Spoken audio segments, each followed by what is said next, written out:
बिस्मिल्लाहिर्रहमानिर्रहीम, अस्सलाम वालेकुम नाज़रीन, आप देख रहे हैं प्रोग्राम हॉट सीट और मैं हूं हमजा भट्टी। नाज़रीन, एक बार फिर ट्रंप सरकार, डोनाल्ड ट्रंप अमरीकी सदारती इंतखाबात में फातेह करार। ट्रंप दूसरी मरतबा अमरीका के सर मुंतखब हो गए। कमला हैरिस को शिकस्त देकर अमरीका के 47वें सदर बन गए।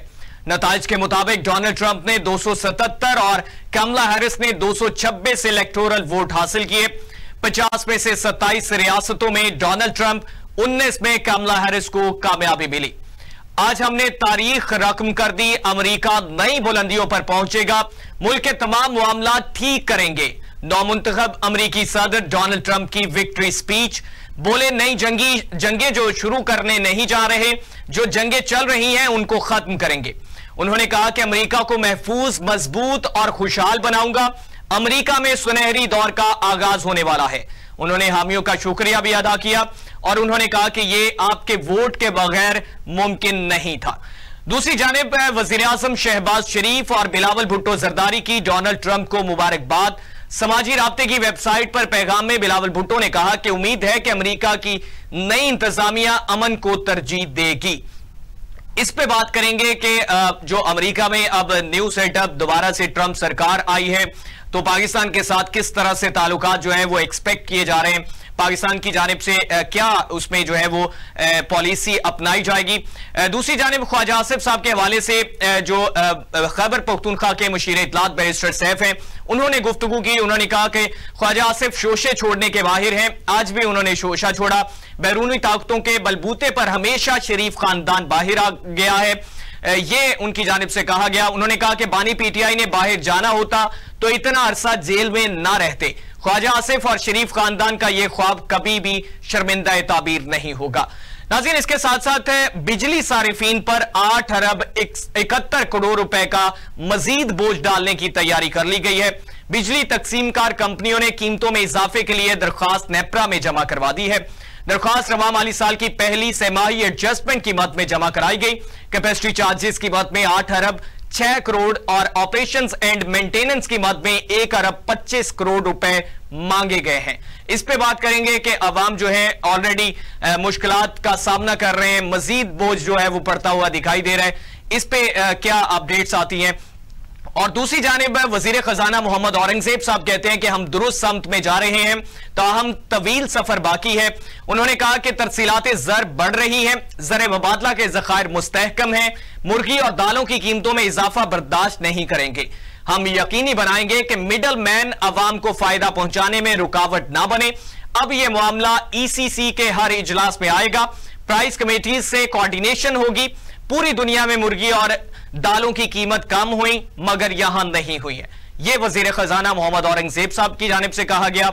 और फजाई आलूदगी की आखिर में बात करेंगे, जिसमें लाहौर जो है वो आज भी पहले नंबर पर बरकरार है। पिछले कई हफ्तों से यह सिलसिला जारी है। पंजाब हुकूमत जो है इस हवाले से ग्रीन लॉकडाउन का भी इनेकाद कर चुकी, लेकिन उसके बावजूद इस पे जो है वो कोई भी पेशरफ सामने नहीं आई है। इस पे बात करेंगे। हमारे साथ है चौधरी परवेज संदेला साहब, सीनियर तज्जियाकार मौजूद हैं। चौधरी साहब, बहुत शुक्रिया, आपने कीमती वक्त दिया। पाकिस्तान तहरीक इंसाफ से सरदार खुरम लतीफ खोसा साहब मौजूद हैं। खोसा साहब, बहुत शुक्रिया, आपने कीमती वक्त दिया। चौधरी साहब, आपसे आगाज करना चाहूंगा, किस तरह से देखते हैं ट्रंप सरकार एक दफा फिर सामने आ चुकी और कामयाबी हासिल की, कमला हैरिस जो है उनको शिकस्त का सामना करना पड़ा। पाकिस्तान क्या एक्सपेक्ट कर रहे हैं इस वक्त इस नए सेटअप से? Thank you very much. बिस्मिल्लाहिर्रहमानिर्रहीम। देखें, पहली बात तो ये कि ये शायद अमेरिका का इलेक्शन नहीं था, ये शायद पाकिस्तान का इलेक्शन था। जिस तरह से पाकिस्तानियों ने इसमें पार्टिसिपेट किया सोशल मीडिया पर, खासतौर पर ट्विटर और एक्स पर, और पाकिस्तान की एक महसूस जमात ने जो समझ रहे थे कि शायद डोनाल्ड ट्रंप की जीत उनकी जीत है, तो चलो उनकी डोनाल्ड ट्रंप की जीत जो है वो उस जमात को मुबारक हो, खुशी है कि उनकी जो हमायत याफ्ता जमात है वो जीत गई। लेकिन देखें, अमेरिका की जो सियासत है ना, उसको पाकिस्तान की सियासत में आप कितना इन्वॉल्व कर सकते हैं जब इस रीजन में कोई जंग ना लगी हो। हमेशा पाकिस्तान जी बड़ा इंपॉर्टेंट रहा है पाकिस्तान जब इस खित्ते में कोई ना कोई जंग लगी हो। लेकिन मुझे लगता है कि जब डोनाल्ड ट्रंप जो है इस खित्ते में जंग लगाना नहीं चाहते, बल्कि दुनिया के दूसरे मुल्कों से भी जंग समेट कर जा रहे हैं, तो पाकिस्तान उनके लिए, पाकिस्तान की क्या अहमियत होगी। तो और फिर अगर होगी भी तो क्या हमने किसी जगह पर उनकी जो इतनी एक धुआंधार किस्म की इलेक्शन कैंपेन है, वहां पर किसी जगह पे पाकिस्तान का जिक्र सुना, पाकिस्तान के बारे में उनकी कोई पॉलिसी जारी हुई, पाकिस्तान के बारे में वो क्या इरादा रखते हैं, वो क्या करने जाएंगे या क्या करेंगे, क्या इस किस्म की कोई स्टेटमेंट उनके दफ्तर से या पूरी इलेक्शन कैंपेन में हमें नजर आई? तो इसका जवाब है बिल्कुल नहीं नजर आई। या फिर उनकी विक्ट्री स्पीच में क्या पाकिस्तान इतनी अहमियत का हामिल मुल्क हो गया अमेरिका के लिए? चाइना के मसाइल खत्म हो गए, रशिया के मसाइल खत्म हो गए, यूक्रेन और रशिया की जंग जो है वो खत्म हो गई है, मतलब और कोई मसला दुनिया में है ही नहीं है कि पाकिस्तान में एक कैदी है जिसको वो 804 के नाम से याद करते हैं और जेल का दरवाजा बंद है, और वो कैदी जो ट्रंप साहब जो है अपनी तकरीर में, जैसा कि कुछ दोस्तों के ख्याल में सोचा जा रहा था कि जहाज जो है वो नूर खान एयरबस, अच्छा हुआ क्या है कि ये एक्चुअली ये सारी जो माहौल गोसप क्रिएट हुई है ना, ये मुशाहिद हुसैन सैयद साहब हैं, सेनेटर है, साबिक सेनेटर, अब तो शायद वो सेनेटर नहीं है मेरे ख्याल में, तो उनकी एक ट्वीट थी या उनकी किसी प्रोग्राम में थी कि 5 नवंबर को जो है वो इमरान खान के लिए कॉल आएगी और वो रिलीज कर दिया जाएगा। उसके बाद ये माहौल बनना शुरू हुआ, जैसे जुल्फी बुखारी ने ऑक्सफोर्ड वाला माहौल बनाया था। इसके अलावा कुछ भी नहीं है। हाँ, अमेरिका बाकी पाकिस्तान के साथ बड़े अहम तलकात हैं अमेरिका के, इसमें कोई शक नहीं। हमेशा दफाई लिहाज से आपको पता है कि पाकिस्तान बड़ी अहमियत का हामिल रहा है अमेरिका के लिए उसमें आने वाले वक्त में, लेकिन कब? जब वो आज से 2 महीने के बाद, ये तकरीबन 20 जाके 2 महीने के बाद जाके वो अपने ऑफिस का चार्ज संभालेंगे। फिर उसके बाद बहुत सारे मसाइल उनके सामने होंगे जिसमें वो बता चुके हैं कि उन्हें अपने मुल्क में सबसे पहले मईशत को देखना है, दूसरों मुल्कों में जो जंग लड़ी उसको जंगें लड़ी जा रही हैं उसको खत्म करना है। तो पाकिस्तान का नंबर कब आएगा, कहां आएगा, ये इस पे अभी कहना कबल वक्त है। लेकिन एक माहौल क्रिएट किया गया कि अमेरिका के इलेक्शन जो है वो अमेरिका नहीं बल्कि पाकिस्तान के इलेक्शन है, उस पर सिर्फ आप चस्के लें, चस्कों के अलावा और कुछ भी नहीं है, मुझे नहीं लगता। खोसा साहब इमीडिएटली इसमें पाकिस्तान का कोई इसमें कोई रोल हो, मुझे नहीं लगता कि आपको कोई इसमें कुछ नजर आए। जी अच्छा, चौधरी साहब, इस पे जिस तरह से मशरूत इसको किया जा रहा था पाकिस्तान तहरीक इंसाफ की जानिब से, आपने भी जिस तरह से इसका तज़किरा किया, तो इस पे पाकिस्तान तहरीक इंसाफ की जानिब से कल शमीम नकवी साहब मेरे साथ मौजूद थे, उनकी जानिब से कहा गया कि ये मशरूत करना हमारे साथ बिल्कुल हुकूमत की जो है वो एक गलत चीज है, अफवाहें हैं, खबरें हैं। अगर जलसे के साथ मसलूक किया जा रहा था कि 8 से 9 इस वजह से किया गया, उन्होंने कहा कि ट्रंप के साथ पाकिस्तान के ताल्लुकात बेहतर रहे हैं जो बाइडन की निस्बत, तो इस वजह से उस पर्सपेक्टिव से इसको अहमियत दी जा सकती है। लेकिन पाकिस्तान तहरीक इंसाफ के जाती मफाद के लिए किसी भी जगह पे ट्रंप को जो है वो तज़किरा उसका नहीं किया जा रहा। मेरा ख्याल है ठीक कह रहे हैं वो, इसमें तो कोई शक नहीं है। देखिए ये भी तो तहरीक इंसाफ की तरफ से ही है ना कि ट्रंप के दौर में पाकिस्तान के तल्कात अमेरिका से ठीक रहे। क्या पाकिस्तान ने जो बाइडन के दौर में अमेरिका से कुछ 4 जंगें लड़ी हैं? क्या अपने सफारतकार वहां से बुला ली हैं? क्या अमरीकी सफारतकार यहां से निकाल दिए? हमारे तल्कात एक ही जैसे हैं जैसे ट्रंप में थे। हाँ, जब ट्रंप की हुकूमत थी उस वक्त यहाँ पे एक प्रोपोगंडा ज्यादा तेज करने वाली हुकूमत थी इस मुल्क में, पाकिस्तान तहरीक इंसाफ, और वो पता आपको चीजें, मतलब फर्ज किया कि अमेरिका से अगर वो कोई जब तशरीफ लाए थे वापस दौरा करके तो कह रहे थे कि मैं वर्ल्ड कप जीत के आया हूं, तो कौन सा वर्ल्ड कप जीत के आए थे? उसके बाद कश्मीर जो है वो हमारे हाथों से निकल गया था। ये वाले तलकात अगर अमेरिका के साथ हमारे ठीक थे ट्रंप के दौर में पाकिस्तान के, तो ठीक है। इसको अगर तहरीक इंसाफ समझती है कि तलकात हमारे बहुत अच्छे थे तो ठीक है, हो सकता है ये ऐसा हो, लेकिन इसके अलावा कुछ भी नहीं है। आप देखिए अमेरिका के साथ कभी भी पाकिस्तान के तलकात, हाँ जब सर्दमोरी रही है वो रही है, लेकिन ये पिछले 2-4 टर्नओवर में तो ऐसी कोई बात ही नहीं है। क्या मौजूदा दौर में पाकिस्तान के साथ अमेरिका के तलकात खराब है? बिल्कुल भी नहीं, बड़े अच्छे तलकात हैं, मिसाली तलकात हैं। और देखिए ना मैं बता रहा हूं ना कि ये स्वाय तहरीक इंसाफ के सोशल मीडिया के और कुछ भी नहीं है इसमें जो हवा भरी गई है। ये सोशल मीडिया, अब देखिए मुझे इमरान खान साहब की जो बहन है उनका एक बयान इस वक्त वायरल है, आपने भी देखा होगा, मैंने भी देखा, ट्वीट भी किया है कि वो कह रही है कि ये तो फिर वही बात होगी कि हम अमेरिका के गुलाम है। क्या अगर इमरान खान को ट्रंप साहब जेल से छुड़वाएंगे तो फिर तो हम अमेरिका के गुलाम साबित हो गए, जो इमरान खान कहता था। और दूसरी बात, क्या अमेरिका जो ट्रंप है वो हमारा, उनका अल्फाज मैं कोट कर रहा हूं, यहाँ पे कुछ सुनने वाला नहीं, ये कहे कि संदीला साहब ने कहा, उन्होंने कहा कि ट्रंप हमारा अब्बा लगता है, ये अलीमा खान साहबा ने कहा है, तो बात तो ठीक है। ट्रंप का क्या रोल होगा पाकिस्तान में? किसी एक कहती, हाँ अगर ये एक चीज हो सकती थी कि अगर नवाज शरीफ साहब की तरह उनके तलकात सऊदी वालों से बहुत अच्छे होते, नवाज शरीफ साहब की तरह वो तैयब उर्दगान की बेटी के निकाह के गवाह होते, या फिर वो मोदी की तरह नवाज शरीफ की नवासी की शादी पर एक स्पेशल इवेंट पे पाकिस्तान आ जाते, तो हम सोचते कि यार इन तमाम लीडरान के तलकात तो बड़े अच्छे नवाज शरीफ से, और नवाज शरीफ जेल में है, तो हो सकता है कि वो नवाज शरीफ के लिए कोशिश करें, लेकिन हमें क्या, यहाँ पर इमरान खान की बेटी के निकाह के गवाह हैं ट्रंप साहब, या ट्रंप साहब की बेटी के, या फिर इसके अलावा उनके इस किस्म के तलकात इमरान खान के दौर में, स्वाय एक दौरे के, एक दौरे में वो गए हैं और पाकिस्तान का हर सदर जाता है, वो तस्वीरें हर सदर खंचवाता है, वो गुफ्तगू हर सदर करता है, वो मतलब सारे ही करते हैं, इसमें कोई इतनी बड़ी बात तो नहीं है। तो उसको एक जो हवा बनाकर पेश किया जाता रहा कि ट्रंप से बड़े अच्छे तलकात हैं।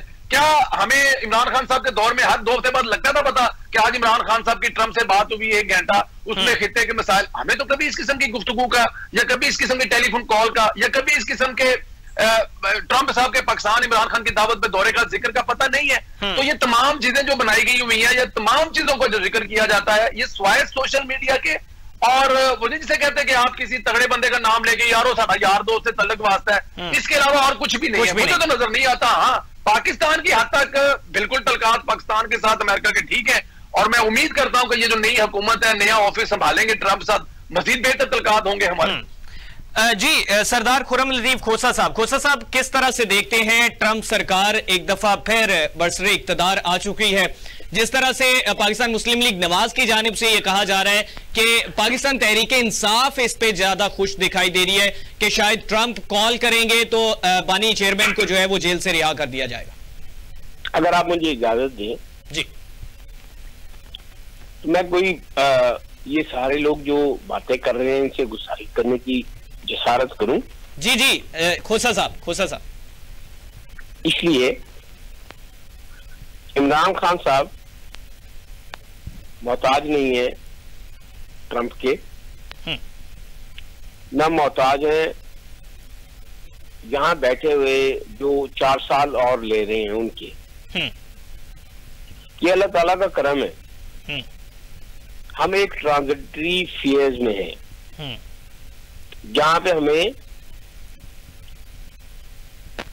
और वो जो नोटिफिकेशन हुआ उसमें ये लिखा हुआ था मुलाजिम, भाई मुलाजिम 4 साल का हो, मुलाजिम 5 साल का हो, मुलाजिम ही होगा ना।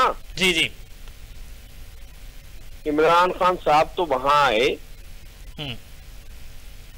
वज़ीर आज़म की तरह, मुलाजिम नहीं। ये बाकी इन लोगों की इख्तलाफ है, इन लोगों की बातें देखते हैं। वक्त अपने आप को मजबूत रखता है, ताकत में रखता है। किसी की मुलाजम बनी हुई खातून, मेरे ख्याल में हमारे लॉ मिनिस्टर की बेटी होगी या वालदा होगी, माजर के साथ, मुझे नहीं पता, लेकिन इंशाल्लाह पाकिस्तान से आगे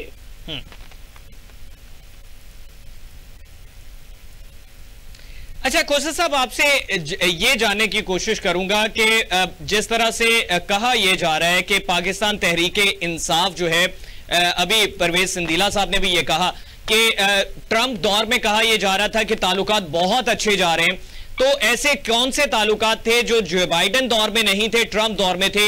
कोई दौरा ट्रंप ने यहां पे किया पाकिस्तान तहरीक इंसाफ के दौर में, या कोई पाकिस्तान की खित्ते के हवाले से अमेरिका ने यहां पे कोई सपोर्ट किया जो बाइडेन के दौर में नहीं किया गया, या कोई ऐसी पॉलिसी सामने आई जिसमें पाकिस्तान को फायदा हुआ हो? आपकी मेहरबानी। आपके तबसरे सराख होंगे, मगर मैं सिर्फ एक बात कहूंगा, इस उलट फेर में पाकिस्तान रहेगा, और ये पाकिस्तान मेरे दिल की धड़कन है, जहां वहां कहीं और कुछ नहीं है।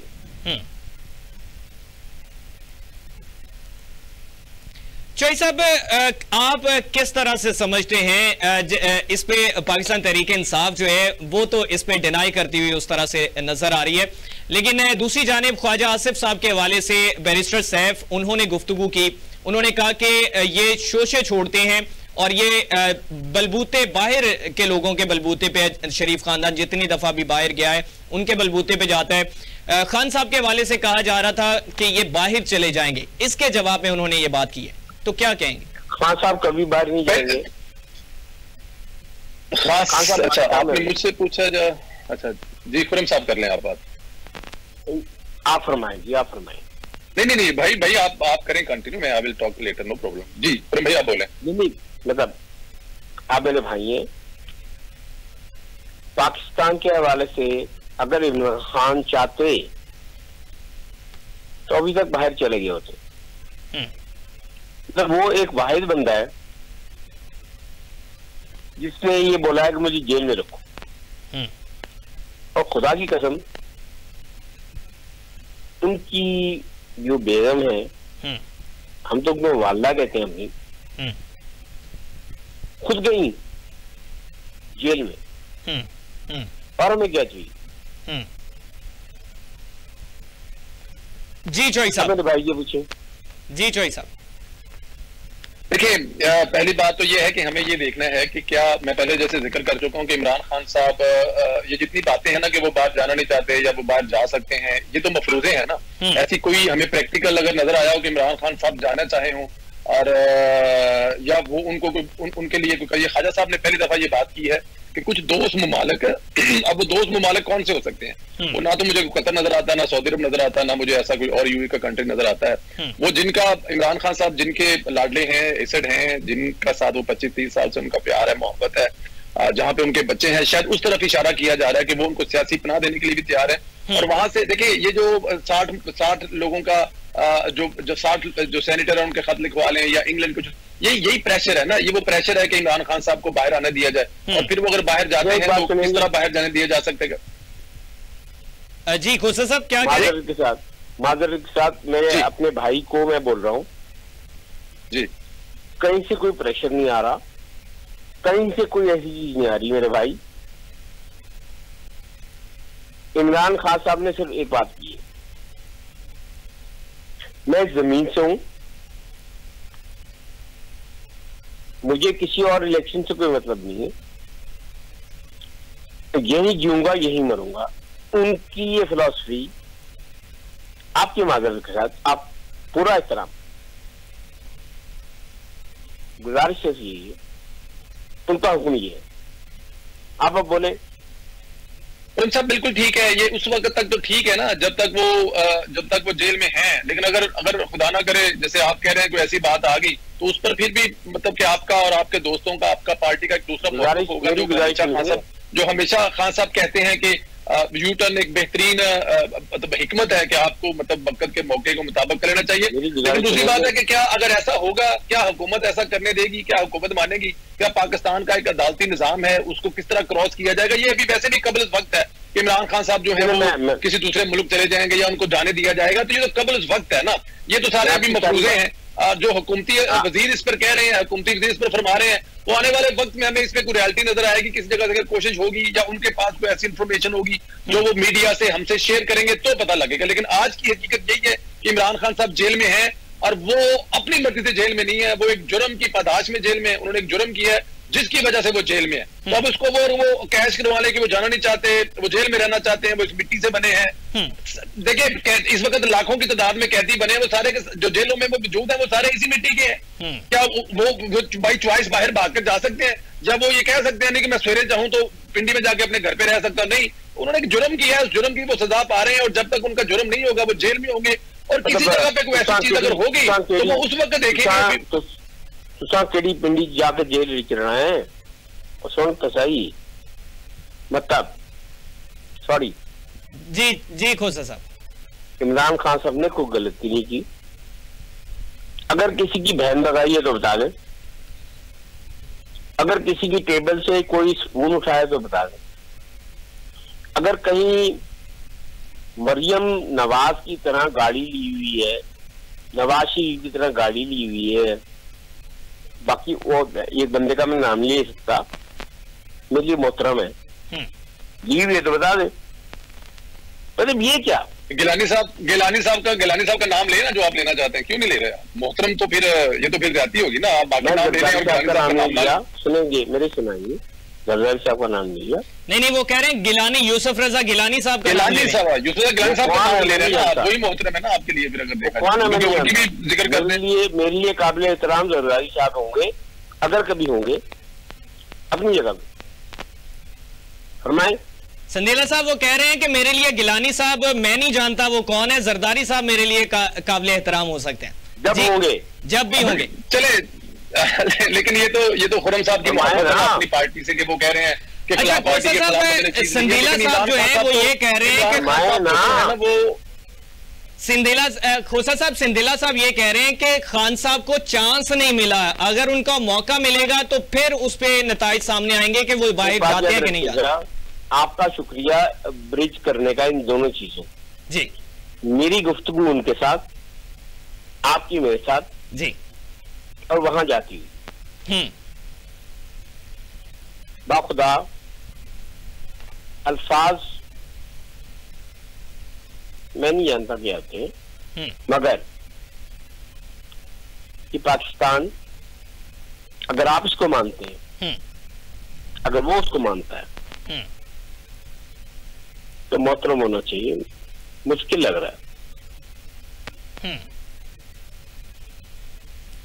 खोसा साहब, आखिर इसमें आपसे ये जानना चाहूंगा कि बिजली सारिफीन जो है वो 8 अरब 71 करोड़ रुपए का मजीद बोझ डालने की तैयारी की जा रही है।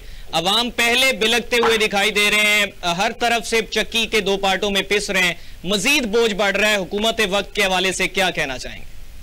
अल्हम्दुलिल्लाह, पाकिस्तान के तमाम जो इस वक्त मुख्तदर हलकों में बैठे हुए हैं पार्लियामेंट में, वो इस पाकिस्तान के गरीब बच्चों के खून निचोड़ेंगे, इनको गुर्बत की दलदल में फेंकेंगे, इसके मैं खिलाफ। अल्लाह ताला, मेरी दुआ ये, मेरी तरफ से, फरिश्तों की तरफ से, कायनात के तमाम इंसानों की तरफ से इनके ऊपर लानत करे कि पैसे ले ले मगर कभी भी इंसानियत के करीब ना आए। ठीक है, चौई साहब, आप इस हवाले से क्या कहना चाहेंगे? बिजली सारिफीन पे 8 अरब 71 करोड़ रुपए का मजीद बोझ डालने की तैयारी की जा रही है और पाकिस्तान के अवाम, आप बेहतर जानते हैं, पहले भी मुश्किलात का सामना कर रहे हैं। हुकूमत वक्त जो है वो इसमें पाकिस्तान के अवाम को एतमाद में लेने की कोशिश भी कर रही है कि मुश्किल हालात हैं, लेकिन अवाम जो है वो किस तरफ देखें, कहाँ पे वो निगाहें अपनी जो है वो टिकाए रखें कि उनको उम्मीद नजर आए, कुछ ना कुछ रिलीफ, वो अपनी रोटी पूरी कर सकें और इस तरह के ये अखराजात पूरे कर सकें। देखिए, दो चीजें हैं। पहली बात तो खोसा साहब जो है वो लास्ट में उन्होंने जो फरमाया, मैं जरा रिप्लाई करना चाहूंगा कि जो उन्होंने दूसरे लोगों का नाम लिया कि फलान ने गाड़ी ली, फलाने ली। देखिए, इमरान खान साहब के तो तोशा खाना के जो केसेस है ना, जिनकी वजह से वो और उनकी जो साबिक खतून अव्वला मिसेज है, उनके ऊपर केसेस, देखिए बहुत सारी चीजें जो है उनको तो हम लोग इग्नोर कर सकते हैं, लेकिन वो जो ऑडियो कॉल्स है ना, वो जो मैसेजेस हैं, उनको तो कम अज कम नहीं कर सकते। वो तो सारे जमाने ने सुने हैं। जैसे वो अपने मुलाजम से कह रही थी कि वो हमारे पास जो वहां के जो वो हमारे पास भेजते हैं और उनका एतमाद है, क्या ये तमाम चीजों को, फिर जो जुल्फी बुखारी से घड़ियां बेचने वाली कॉल है, देखिए ये इल्जामात हो सकते हैं, लेकिन कम अज कम ये जो ऑडियो कॉल्स है जिनके जरिए हम सुन सकते हैं, जो गुफ्तगू सुन सकते हैं, वो तो नवाज शरीफ की या मरीम नवाज या आसफ जरदारी या यूसुफ गिलानी की नहीं थी इस किस्म की। वो तो सारे के सारे सियासी केस थे। अगर ये क्लेम करते हैं ये सियासी केस है, लेकिन वो जो ऑडियो कॉल्स है वो तो सियासी केस के जुमरे में नहीं आती, वो तो मैंने और आपने सुनी है।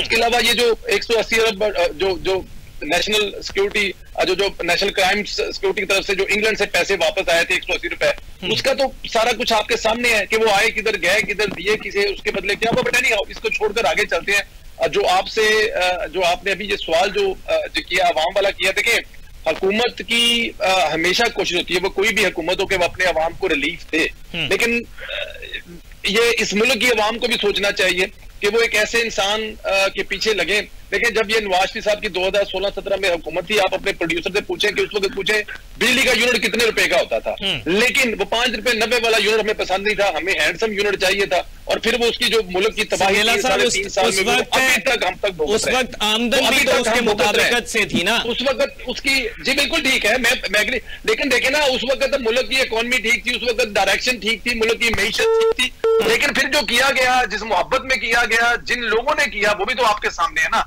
अगर ये सब कुछ ना किया जाता तो आज ये 8-10 अरब रुपए का टीका हम ना लगवा रहे होते। ये दरमियान में जो इस मुल्क को देखिए, सिर्फ खान साहब की जब हुकूमत संभाली थी तो IMF के पास जाने के लिए 6 महीने का इंतजार करना पड़ा था। उस 6 महीने में जो पाकिस्तान की हालत हुई वो आपके सामने थी। हालांकि उससे पहले तो नवाज शरीफ साहब गुड बाय कह चुके थे कि हमें चाहिए ही नहीं IMF ने, हमने IMF से हमेशा के लिए अपना तलक जो है वो खत्म कर लिया है। तो ये देखिए, ये चीजें, ये मुश्किल वक्त है दरमियान में जो आया है। अभी तो ये एक सिफारिश है, अभी ये लागू नहीं हुआ, 8 अरब पड़ा नहीं है अवाम पर बोझ, अभी ये तो भेजा गया है। अल्लाह करे कि इसमें कम हो जाए या ना हो, या हुकूमत इसको ना माने, इसका अल्टरनेट कहीं से कोई पैसे निकाल कर अवाम को रिलीफ फराहम करे, अभी कबल वक्त कहना है। लेकिन देखिए, हर गुजरते दिन के साथ ये मुश्किलात कम होती जा रही हैं। और आप देखेंगे अगले साल जब इन्हीं दिनों में मैं और आप ये प्रोग्राम कर रहे होंगे तो इंशाल्लाह ताला हालात पाकिस्तान के बहुत बेहतर होंगे। थोड़ा सा टाइम इस हुकूमत को देना पड़ेगा। और देखिए ना, इसके जो आप पूरी दुनिया में देखें, पूरी दुनिया अगर फर्ज किया कि अगले 1 साल के अंदर अंदर इस मुल्क में आपकी जो इन्वेस्टमेंट होने जा रही है, आपके मुल्क में जो सरमायाकारी होने जा रही है, आपके मुल्क के जो हालात बेहतर होने जा रहे हैं, तो वो इन चीजों का असर आपके मुल्क की अवाम पर भी पड़ेगा। जब सरमायाकारी आएगी तो लोगों को रोजगार भी मिलेगा, लोगों की इनकम में भी इजाफा होगा। तो ये बहुत सारी चीजें होनी है और उसके लिए थोड़ी बहुत जो तकलीफ है अवाम को वो काटनी पड़ेगी और वो काट रही है। और मैं बड़ी जुर्रतमंद कौम समझता हूँ पाकिस्तानी के, हमेशा मुश्किल वक्त उन्होंने काटा है, चाहे किसी जब भी जिस भी दौर में मुश्किल वक्त आया हो, और अब भी वो मजीद काटेंगे। और हुकूमत जो है वो हर मुमकिन कोशिश कर रही है कि ताकि ज्यादा बोझ ना कम पड़े। अब देखिए, ये 8 अरब में से कितने हुकूमत बोझ डालती है और कितना अपने खाते में डालती है और कैसे करती है, बट मुझे बड़ी उम्मीद है कि अवाम को रिलीफ मिलेगा इंशाल्लाह। ठीक है, बहुत शुक्रिया। चौधरी परवेज सिंधीला साहब हमारे साथ मौजूद है, सीनियर तज्जियाकार। सरदार खुर्रम लतीफ खोसा साहब हमारे साथ मौजूद है पाकिस्तान तहरीक इंसाफ से। नाज़रीन, एक शॉर्ट ब्रेक लेते हैं, तो ब्रेक के बाद वापस आते हैं। तो फजाई आलूदगी के एतबार से लाहौर का पहला नंबर है। पाकिस्तान के अवाम जो है वो बीमारियों में मुब्तला होते हुए नजर आ रहे हैं। क्या इसकी वजूहात हैं? पाकिस्तान में मौजूदा पंजाब हुकूमत जो है उसने ग्रीन लॉकडाउन का भी इनकाद किया, लेकिन उसके बावजूद इस पे कंट्रोल करना मुश्किल होता हुआ दिखाई दे रहा है। और दूसरी जानिब जो है वो वजीर खजाना मोहम्मद औरंगजेब साहब कहते हैं कि हम दुरुस्त समत जा रहे हैं। इस पे बात करते हैं, ब्रेक के बाद वापस आते हैं, हमारे साथ रहिएगा। वेलकम बैक नाज़रीन। प्रोग्राम के इस हिस्से में बात करेंगे, वजीर खजाना मोहम्मद औरंगजेब साहब ने इस तरह से कहा कि हम सही समत में जा रहे हैं और उन्होंने कहा कि इसमें तरसीलात ज़र बढ़ रही है, ज़र मुबादला के ज़खायर मुस्तहकम हो रहे हैं, मुर्गी दालों की कीमतों में इजाफा बर्दाश्त नहीं करेंगे। दूसरा हम बात करेंगे फजाई आलूदगी के एतबार से जो है वो पाकिस्तान इसमें जद में आ रहा है। लाहौर का पहला नंबर बरकरार है। आलमी इदारे ने आइंदा 3 रोज तक सूरत हाल मजीद बदतरीन होने का खदशा भी जाहिर कर दिया है। और इसमें अमरीकी एयर इंडेक्स के मुताबिक 6, 7 और 8 नवंबर को लाहौर का आलूदगी इंडेक्स 600 से 700 तक जाने का इंदेशा है। भारत से आने वाली आलूदा हवाएं लाहौर और मुल्हक्का इलाकों को मुतासिर करेंगी। इस पे सीनियर सूबाई वजीर मरियम औरंगजेब की शहरियों से एहतियाती तदाबीर पर सख्ती से अमल करने की अपील।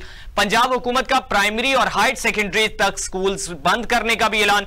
पाकिस्तान जो है इस माहौलियाती आलूदगी की वजह से मुतासिर होता हुआ नजर आ रहा है, जिसमें मुख्तलिफ शहर और मुख्तलिफ जगह जो है वो इसकी जद में आ रही हैं। इन पे भी बात करेंगे। हमारे साथ तज्जियाकार और माहिर कानून आरिफ चौधरी साहब मौजूद हैं। चौधरी साहब, बहुत शुक्रिया, आपने कीमती वक्त दिया।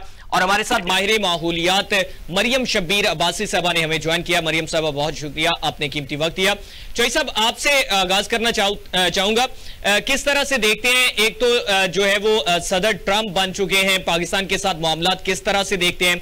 दूसरा, वजीर खजाना मोहम्मद औरंगजेब साहब कहते हैं कि हम सही समत में जा रहे हैं, तो क्या कहना चाहेंगे? देखिए, सबसे पहली बात यह है कि जो डोनाल्ड ट्रंप बने हैं प्रेसिडेंट, तो ये बहुत बड़ी एक तब्दीली है अमेरिका के अंदर, अमेरिकन के लिए।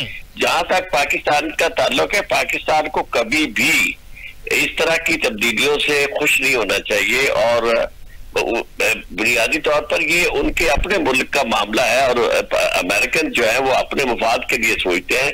वो हमारी तरह ये नहीं करते कि अपने आप को बेच दें और या अपना मुल्क जो है वो दूसरों के पास गिरवी रख दें या अपने लोगों को उनके यहाँ कुर्बान कर दे, वो तो अपने मफाद के लिए करते हैं।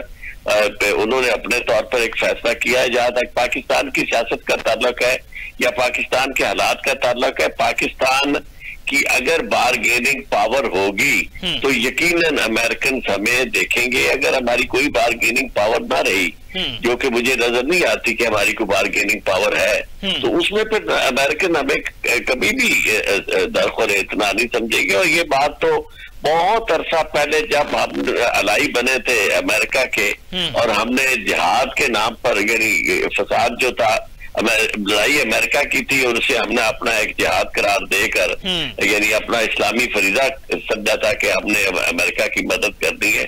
उस जमाने में भी मैंने आर्टिकल लिखे थे कि हम पाकिस्तान को यानी अमेरिका को सपोर्ट करके अपने आप को बिल्कुल इस हालत में ला रहा है कि जब अमेरिका को पाकिस्तान की कतर कोई जरूरत नहीं होगी। तो अब इस वक्त सूरत हाल ये है कि अमेरिका की सियासत को तो आप उनकी हद तक रखें, वहां भी जो उनकी पॉलिसी होती है वो कोई इतना उसमें मेजर शिफ्ट नहीं आता। प्रेसिडेंट जो है उसकी वजह से कुछ ना कुछ फर्क पड़ता है। बेसिकली मुंसलिक किया जा रहा था डोनाल्ड ट्रंप के सदर मुंतखब होने को पाकिस्तान तहरीक इंसाफ के साथ, बानी चेयरमैन के साथ। अभी सरदार खुर्रम लतीफ खोसा साहब मौजूद थे, वो कहते हैं कि ऐसा कुछ नहीं था, लेकिन चौधरी परवेज संदीला साहब मौजूद थे, वो कहते हैं कि ये पाकिस्तान तहरीक इंसाफ को ज्यादा खुशी हो रही थी। नहीं, मैं आपको एक बात बताऊं कि ये हुआ कैसे।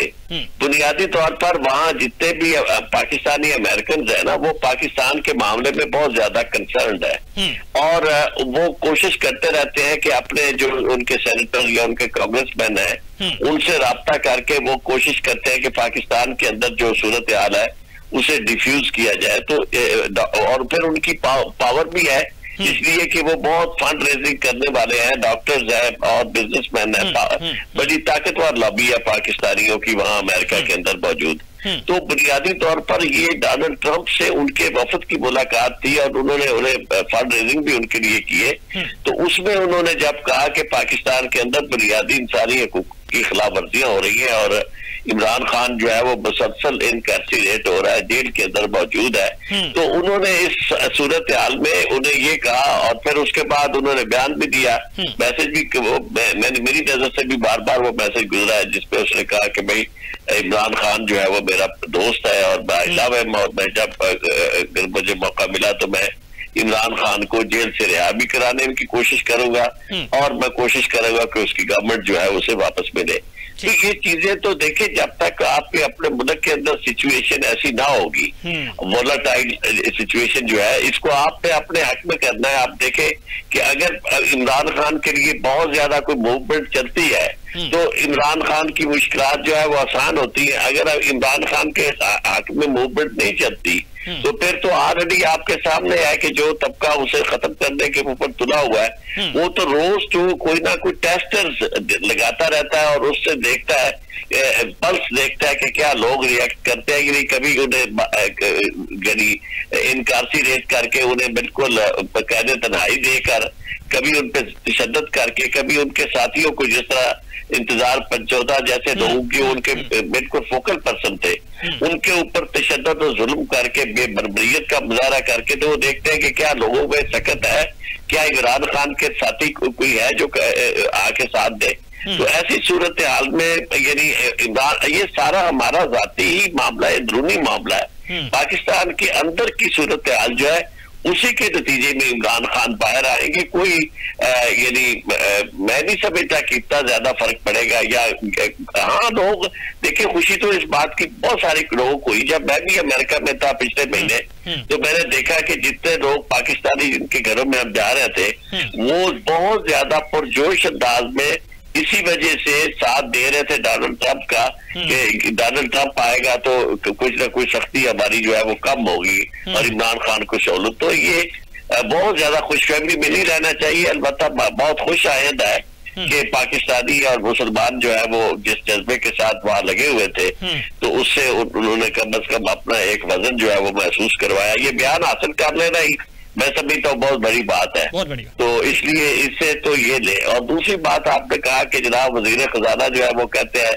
कि हमारी मईशत जो है वो बड़ी सही सब पे जा रही है। देखिए, मईशत जो है ना पाकिस्तान के अंदर हमेशा से ये जुल्म हुआ है कि ऊपर आने वाले जो है बाहर से लोग आते हैं, IMF अपने लोग लेके आता है, वजीर खजाना चाहे गवर्नमेंट कोई भी हो, और वो सब उनकी पॉलिसियां चलाते हैं और वो सारी गैर मुल्की इस्तेलाहें जो है, जिस तरह माजी में ट्रिकल डाउन असरात कहते थे कि जनाब हम ऊपर जो कुछ कर रहे हैं उसके अवाम तक ट्रिकल डाउन असरात हो गए, ये सारी इस्तेलाहें हैं जिनके जिम्मे पाकिस्तान को, जिनके जरिए रन किया जा रहा है, गवर्न किया जा रहा है। अदरवाइज देखें, पाकिस्तान की मैशत उस वक्त संभलेगी जब यहाँ अनएम्प्लॉयमेंट खत्म होगी, इन्फ्लेशन खत्म होगी, महंगाई खत्म होगी, आम आदमी को रोजगार मिलेगा और लोगों को खुदकुशियों पर मजबूर नहीं होना पड़ेगा। और जब लोग जो है उनको बिजली के बिल जो है वो देखकर गश नहीं पड़ेगा, तो रसोई गैस के बिल जो है उसमें इतना जुल्म नहीं होगा कि लोग ये बिल ही ना अदा कर सके। तो ये उससे होता है, यानी उसे कहते हैं मैशत जो है वो तरक्की कर रही है।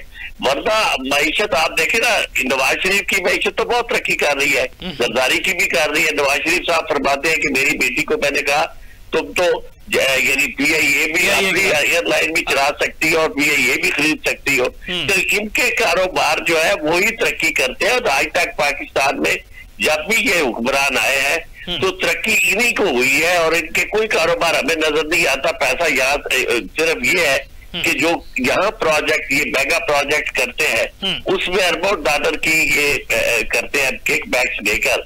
उसे अगर आप मैशत की तरक्की समझते हैं, आम आदमी की हालत जरा देख ले। और यहाँ बिजनेसमैन भी इवन अगर पाकिस्तान की मैशत तरक्की कर रही होती तो पाकिस्तान का इन्वेस्टर जो है वो पाकिस्तान को छोड़ के बाहर ना जाता।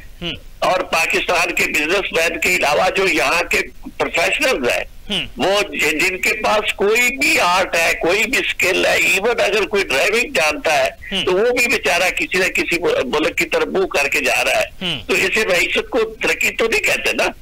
तो यानी या मुझे ये बताया कि पैदा क्या हो रहा है, कर्ज लेकर जी कर्ज की पीते थे मैं और ये कहते थे कि हम रंग लाएगी हमारी फाका बस्ती एक दिन। यानी आप कर्ज ले के और उस कर्ज को भी आप देखें जिस तरह बाजी में आपने गिरवी रखा अपने इक़्तिदार आला को अमेरिका के हाथ, और उसके नतीजे में जो पैसे आते थे वो कहाँ लगते थे, जर्नैलों के पास जाते थे और उन्होंने मामलात खरीदे हुए पूरी दुनिया में, या उनके टोनी जो उनके साथ उनके आशिया नशीन सियासतदान जो है वो लूट रहे थे। पाकिस्तान की हालत की तरफ तो आप ये गवर्नमेंट बुनियादी तौर पर आप अंदाजा करें, ऐसी काम आप ये जो 17 जज सुप्रीम कोर्ट के रखने का मंसूबा है, इससे आप अंदाजा करें या दो और अदल्ले तलल्ले जो इनके हो रहे हैं, यानी क्या पाकिस्तान की कमजोर मैशत जो है ये सारे धचके बर्दाश्त कर सकती है। तो इसलिए कोई मुझे तो इस मामले में जरा सदाकत नजर नहीं आती है। और जाहिर है कि अगर वजीर खजाना रखा हुआ है किराए पे तो उसने कोई ना कोई बात तो करते रहना है ना कि जनाब देखें बहुत तरक्की कर रहे हैं, बहुत ये हो रहा है, इशारे इंडिकेटर, ये सारी इस्लाहें हैं। ठीक है, तो मैं ठीक है। मरियम शबीर साहब जो साहब हमारे साथ मौजूद हैं। जिस तरह से फजाई आलूदगी के एतबार से पाकिस्तान जो है वो मुश्किलात का सामना कर रहा है, शहर लाहौर जो है पहले नंबर पर बरकरार है। पिछले कई हफ्तों से ये सिलसिला चल रहा है जिसकी वजह से लोग मुतासर होते हुए नजर आ रहे हैं। मरियम साहबा से जानने की कोशिश करते हैं कि क्या इसकी कॉजेज बनती हैं और किस तरह से ये इकदाम किए जा सकते हैं। मौजूदा हुकूमत तो ये कहती है कि हम ग्रीन लॉकडाउन के थ्रू इस पे जो है वो काबू पा सकते हैं, लेकिन ऐसा होता हुआ मुमकिन दिखाई नहीं दे रहा है। जी मरियम साहबा क्या कहना चाहेंगी? जी अभी तक जो हुकूमत की स्ट्रेटजी रही है वो यही है कि हंगामी बुनियादों पे जो है वो मैयर्स लेते हैं, इक़दामात लेते हैं, और हंगामी बुनियाद में इसको अगर लॉकडाउन को ग्रीन लॉकडाउन कहते हैं तो मेरा नहीं ख्याल कि ये ग्रीन है, इसको ग्रे लॉकडाउन कहना चाहिए। क्योंकि जो आपके पोल्यूशन के लेवल हैं ये लॉकडाउन करने से कोई इस पर इम्पैक्ट नहीं होगा।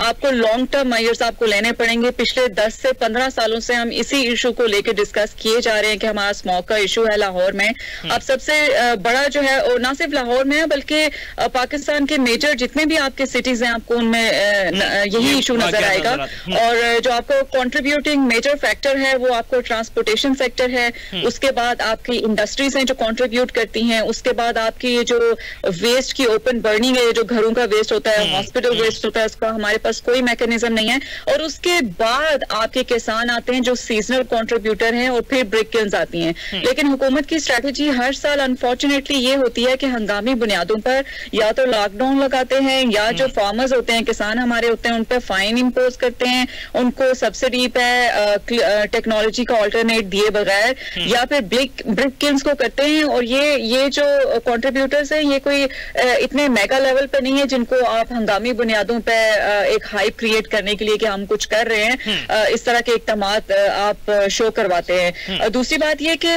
जो आपका ट्रांसबाउंड्री इंडिया से आपका जो पोल्यूशन आता है, मैं देखती हूँ कि हर बार हुकूमत जो है वो उनको ब्लेम करती है। ये बात दुरुस्त है कि हवा के रुख की वजह से इंडिया से भी कभी कभी हमारे यहाँ पोल्यूशन लेवल बढ़ते हैं, लेकिन इसका हल ये है कि जो हमारे ट्रांसबाउंड्री एग्रीमेंट्स हैं, मिसाल के तौर पर माली डेक्रेटेशन या सार्क का प्लेटफॉर्म या इस तरह की और मीटिंग्स जो बायलैटरल हमारी होती हैं, उन पे हम एक्टिव हों, हमारी जो मिनिस्ट्रीज हैं उस पर एक्टिव होके उसमें अपने रिप्रेजेंटेटिव भेजें, कोलैबोरेट करें कि दोनों ममालिक मिलके और बल्कि पूरे खित्ते में बाकी एशियन ममालिक में मिलके किस तरह से इसको कंट्रोल कर सकते हैं, क्योंकि एयर पोल्यूशन का कोई बॉर्डर नहीं होता है, वो तो क्रॉस करता रहेगा, वो आप नहीं रोक सकते हैं। तो मिलके इस पर काम करने से आपको अफाका होगा। हंगामी बुनियादें जो हैं इससे कोई आपको डिफरेंस नजर नहीं आएगा। मैं आपको यकीन के साथ कह सकती हूँ कि अगले साल हम इसी इशू को दोबारा से डिस्कस कर रहे होंगे।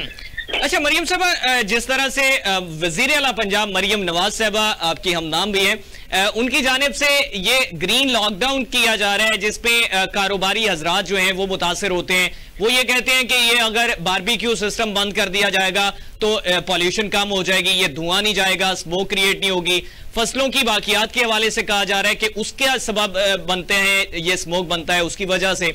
तो ये फैक्टर्स भी उसमें मायने रखते हैं। जी, अगर आप देखें तो इस तरह तो कोई भी जो है वो एक्टिविटी हम करते हैं उसका माहौल पर कोई ना कोई इम्पैक्ट तो होता ही है, लेकिन बारबेक्यूज आपके इतने सिग्निफिकेंटली कंट्रीब्यूट नहीं करते हैं एयर पोल्यूशन के इशू में। आप देखें कि एयर पोल्यूशन के इशू में मेजर आपका कंट्रीब्यूटर क्या है, आपका इसमें है पार्टिकुलेट मैटर 2.5 जिसको हम बोलते हैं, सबसे मेजर इसमें फैक्टर होता है। इसके अलावा और भी एयर पोल्यूटेंट्स होते हैं, लेकिन मेजर आपका जो स्मॉग में कंट्रीब्यूट करता है वो ये भी होता है पार्टिकुलेट मैटर 2.5, जो कि हमें नजर नहीं आता है नेकेड आई से।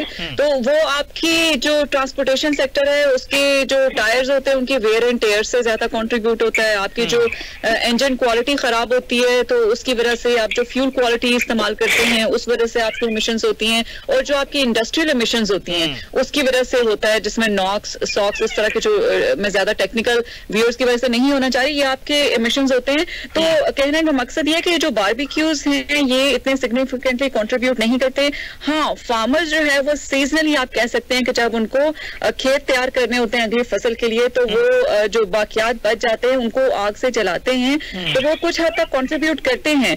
लेकिन प्रॉब्लम ये है कि किसानों को सिर्फ इस बेस पर, जो कि कन्वेंशनल मेथड है, वो बहुत अरसे से यही करते आ रहे हैं, क्योंकि उनको जल्दी से खेत तैयार करने होते हैं तो उनको फाइन्स इम्पोज करना कोई हल नहीं है, बल्कि एग्रीकल्चर एक्सटेंशंस जो आपके पाकिस्तान में हैं उनको चाहिए कि उसको इन्वॉल्व करें, और सब्सिडीज पे टेक्नोलॉजी अवेलेबल है कि किस तरह से खेतों को अगली फसल के लिए तैयार कर सकते हैं टेक्नोलॉजी के इस्तेमाल से, वो सब्सिडी पे किसानों को प्रोवाइड करें। जो बड़े लैंडलॉर्ड्स हैं, जो बड़े जमींदार हैं, वो तो शायद अफोर्ड कर सकें, लेकिन ज्यादातर हमारे किसान तबका जो है वो गरीब है, और इकोनॉमिक सिचुएशन जो हमारी है उसमें ऊपर से मजीद उन पर फाइन्स लगाना ये कोई एक अच्छी स्ट्रैटेजी नहीं है। इसी वजह से आपको हर साल कोई डिफरेंस इसमें नजर नहीं आता है कि कोई खातिर खा फायदा हुआ हो जो हुकूमत इक़दामात कर रही है।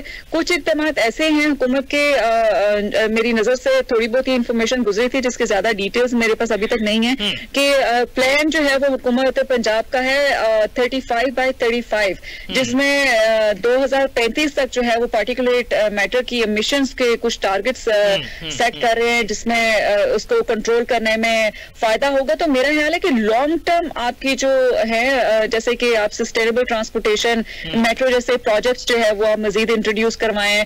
फिटनेस सर्टिफिकेट जो गाड़ियों के हैं, हमारे पास पॉलिसी में है कि फिटनेस सर्टिफिकेट गाड़ियों को इशू करें। वो तो वैसे फिटनेस सर्टिफिकेट एक फोन कॉल पे भी मिल जाते हैं।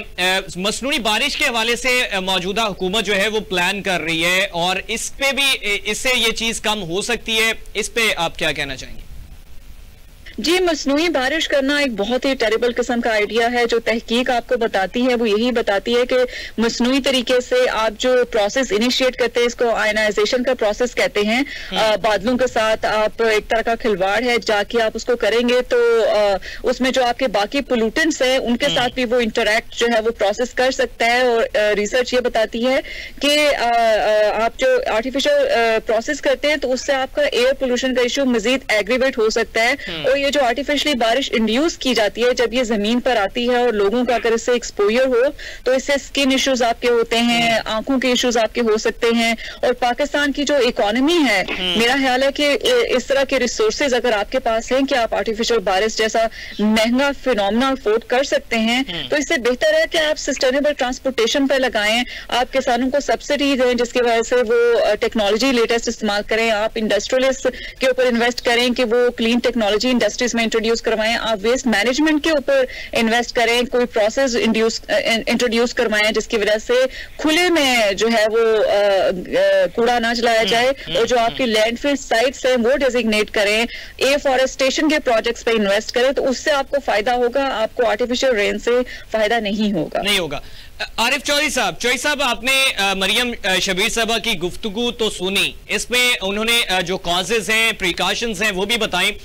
हमारे यहाँ पे जिस तरह से डंप के लिए दे दिया जाता है कॉन्ट्रैक्ट किसी मिनिस्टर के भतीजे को, किसी भांजे को, किसी कजन को, वो यहाँ से कूड़ा करकट सारा उठाता है शहर से और जाके दरिया के किनारे फेंक के वहां पे उसको आग लगा दी जाती है।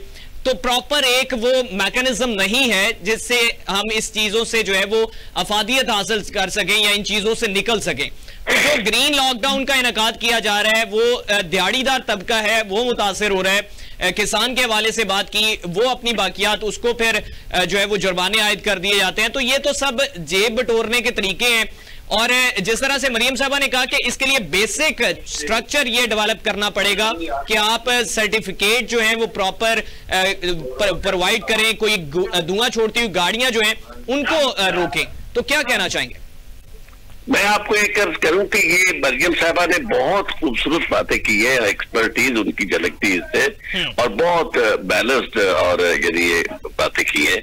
असल चीज जो है ना पाकिस्तान में वो ये है कि जब आप किसी चीज का भी इलाज ढूंढते हैं ना, तो उसके नतीजे में जो बुराइयां जन्म देती है वो इलाज से ज्यादा हो जाती है। मिसाल के तौर पर एक मैं क्योंकि वकील हूँ तो मैं मिसाल यही दूंगा कि जब ज़ियाउल हक ने पाकिस्तान में ज़िना हदूद ऑर्डिनेंस बनाया तो उसके नतीजे में ये जो पुलिस थी वो सारा दिन इसी काम को पे लगी रहती थी, क्योंकि इसमें मौज उनको बहुत ज्यादा थी कि जाके किसी को भी पकड़ो और उसे निगाह में अंदर करो और लोगों के निगाह में चेक करो, और उसमें आपको हर तरह की मौज हो। जब इसी तरह इंट्रोड्यूस किसी ने करवाया कि जी इन्होंने कहा कि जी आपने शाम को 10 बजे से बाद जो है वो नहीं कर दी, अपना खाना का इंतजाम नहीं करना, तो वो जनाब पुलिस वालों की बड़ी दिलचस्पी उसमें ली, क्योंकि जाके देगे उठाना और खाना खाना और लोगों को जलील करना ये बहुत आसान काम है। असल बात यह है कि जो उन्होंने मरियम साहबा ने बतौर एक्सपर्ट के जो निशानदेही की है, लॉन्ग टर्म आप प्लानिंग करें और उसके लिए आपको ये सबसे बड़ा काम जो है वो है कि आबादी पे कंट्रोल करें। यानी जिसकी तरफ हमारे यहाँ कभी किसी ने जिक्र तक नहीं किया कि पाकिस्तान की आबादी एक अजदहा है और वो आप जितनी मर्जी मनसूबाबंदी कर रहे हैं आपको वो यानी उसके मतलूबा नतायज आपको नहीं मिल सकते। आपको इस पे लोगों को तवज्जो देनी चाहिए, आपको प्रॉपर प्लानिंग करनी चाहिए। फिर आपको जो ग्रीन एरियाज खत्म हो रहे हैं, ग्रीन बेल्ट खत्म हो रही है, इस पे तवज्जो देनी चाहिए कि कब्जे हो रहे हैं दरिया। आप अंदाजा करें कि आपके दरियाए रावी पे आप जरा देख के तो सही कि कब्जा हो चुका है।